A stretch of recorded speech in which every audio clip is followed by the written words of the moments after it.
ततः प्रविश्य मम वाचमिमां प्रसुप्तां सञ्जीवयत्यखिलशक्तिधर स्वधाम्ना अन्यास्तहस्तचरण श्रवणत्वगादीन् प्राणान्नमो भगवते पुरुषाय तुभ्यम्। अमृतवाणी के समस्त दर्शकों को आचार्य सकलानी का सादर अभिवादन। ये कार्यक्रम मॉरिशस सनातन धर्म टेम्पल्स फेडरेशन के तत्वावधान में प्रस्तुत किया जा रहा है। आज का विषय है सुखी संसार। संसार में सुख की प्राप्ति कैसे और कहाँ हो सकती है। महात्मा लोग कहते हैं कि जिसके पास जो कुछ होता है वही वो दूसरों को दे सकता है। किसी कंगाल आदमी के पास जाकर के धन की याचना करना तो ये तो सबसे बड़ी मूर्खता है। अगर आपको धन चाहिए तो आपको किसके पास जाना चाहिए? एक धनवान आदमी के पास जाना चाहिए।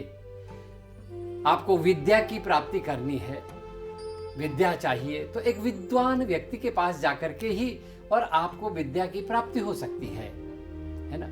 तो उसी प्रकार से यदि आपको सुख की प्राप्ति चाहिए, सुख चाहिए तो किसके पास जाना चाहिए? जो सुख की राशि है, जो सुख का समुद्र है, अर्थात सुख का समुद्र तो केवल और केवल परमात्मा है। परमात्मा के पास जाकर के ही आपको वास्तव में सुख की प्राप्ति हो सकती है, क्योंकि संसार में भगवान के कृपा पात्र भक्तों को छोड़ करके कोई सुखी नहीं है। सिर्फ जिनके ऊपर भगवान की कृपा है, जो भगवान के कृपा पात्र हैं, वो लोग थोड़ा सा सुखी दिखाई देते हैं, है ना। जो आध्यात्मनिष्ठ परमात्मा के जो भक्त हैं उनके ऊपर भगवान की कृपा दिखाई देती है और उनके मुख में थोड़ा सा सुख का अनुभव आप कर सकते हैं। अन्यथा संसार में कोई सुखी नहीं है। और फिर हम लोगों की भावना भी ऐसी है कि जो कुछ हमारे पास में है उससे हम सुखी नहीं हैं।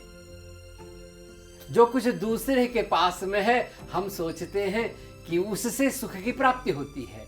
जैसे किसी के पास पुत्र नहीं है, वो सोचता है कि वो जिसके पास पुत्र है वो बहुत सुखी हैं। लेकिन जो पुत्र वाले लोग हैं उनके पास जाकर के जब आपको पता चलेगा तब आपको समझ में आएगा कि पुत्रवान लोग जो हैं कितना सुखी है। इसलिए मालूम होता है कि जो वास्तविक लौकिक पदार्थ हैं, इन लौकिक पदार्थों में कहीं भी सुख नहीं है।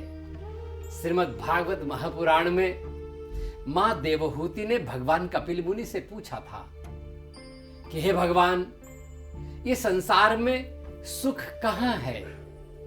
भगवान कपिल मुनि ने तब उस समय कहा था कि हे मां, इस संसार में सुख नहीं है।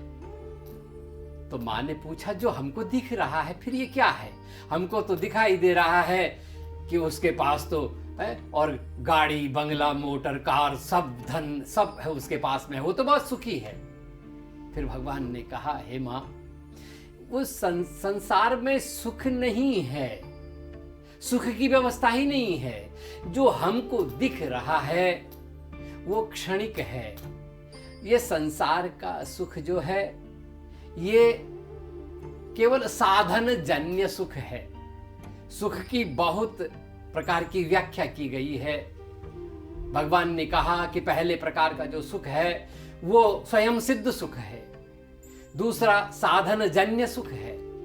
साधन जन्य सुख का अर्थ होता है कि जब तक साधन है तभी तक सुख है। मान लीजिए आपको एक बहुत बढ़िया सुंदर BMW गाड़ी मिल गया और BMW आपको प्राप्त हुआ, आप बड़े सुखी हो गए। लेकिन उसी सुख के घमंड में आपने जोर से चलाया और जाकर के दीवार पे जाके टकरा दिया, तो अब कितना बड़ा भारी दुख शुरू हो जाता है, क्योंकि उसका तो स्पेयर पार्ट भी सबसे महंगा मिलता है, वो तो और भी ज़्यादा कष्टकारी हो जाता है। तो इसलिए संसार का जो सुख है, ये जो साधनजन्य सुख है, ये तभी तक होता है जब तक साधन है, और जब साधन समाप्त तो सुख समाप्त। इसलिए कहा कि जो स्वयं सिद्ध सुख है वो सबसे बड़ा सुख है। और वो स्वयं सिद्ध सुख की प्राप्ति कहाँ हो सकती है? वो स्वयं सिद्ध सुख की प्राप्ति हमारे क्रांति दृष्टा ऋषियों ने कहा कि उसकी प्राप्ति और केवल वो सत्संग में हो सकती है। सत्संग से ही और सुख की प्राप्ति हो सकती है। इसीलिए बाबा जी गोस्वामी तुलसीदास जी महाराज रामचरितमानस में कहते हैं ना कि बिनु सतसंग न हरि कथा ते ही बिनु द्रवहु न राम। जब तक सत्संग नहीं किया, सत्संग में भगवान की कथा में जब तक मन नहीं लगा, तब तक उसके मन में राम आ नहीं सकते हैं। और जब तक मन में भगवान नहीं आएंगे, तब तक जो है सुख की प्राप्ति नहीं हो सकती है। सुखी तो और तभी होगा जब उसका मन और परिपूर्ण हो जाएगा, जब उसके मन में सुख की राशि स्वयं साक्षात पार ब्रह्म परमात्मा जब उसके मन में और बैठ जाएंगे। तो इसलिए निचोड़ ये है कि संसार के साधनों से, संसार के पदार्थों में सुख को खोजना ये एक बहुत बड़ी भारी भूल है ना। जो स्वयं दुखी है, जरा विचार कीजिए श्रोताओं, जो स्वयं दुखी है वो दूसरे को सुखी कैसे बना सकता है? दूसरे को सुखी वही बना सकता है जो स्वयं सुखी हो। जब तक आप सुखी नहीं हैं, संसार में कोई भी व्यक्ति आपको मिलता है, क्या वो बोलता है कि मैं सुखी हूं? कोई सुखी नहीं है। तो जब आप सुखी नहीं हैं तो दूसरे को सुखी कैसे बना सकते हैं? तो इसलिए संसार में सुख की प्राप्ति चाहते हो तो उसके लिए जो सुख की अनंत राशि भगवान हैं, उस भगवान की शरण में जाएं। उस परमात्मा की शरण में आप जाओगे तो निश्चित रूप से आपको सुख की प्राप्ति हो सकती है ना। तो इसीलिए जो ज्ञानी जन हैं, जो महात्मा जन हैं, वो कहते हैं कि भाई सुख की याचना करनी है तो ऐसी जगह जाओ कि जहाँ सुख लबालब भरा पड़ा हुआ हो, और जहाँ जाकर के आप स्वयं सुखी हो जाएं। और स्मरण रखो कि जो परमात्मा के सामने झुका तो श्रोताओं फिर वही संसार में सुख और शांति को प्राप्त कर सकता है। ये अकाट्य बात है, इसको काटा नहीं जा सकता है। क्योंकि जो संसार की तरफ झुकेगा तो वो अनेक प्रकार के माया जाल में और उलझता जाएगा, क्योंकि संसार तो माया जाल है। वो संसार में उलझता जाएगा और जैसे जैसे संसार में उलझेगा उसको अनेकानेक प्रकार के दुख की प्राप्ति होगी। इसलिए ज्ञानी जन कहते हैं कि आपको अगर सच्चा सुख चाहिए तो अब आप संसार की ओर से विमुख होकर के परमात्मा की ओर मुड़ो, सत्संग की ओर मुड़ो। क्योंकि अब हम इस वर्ष के अंतिम पायदान पे पहुंच चुके हैं।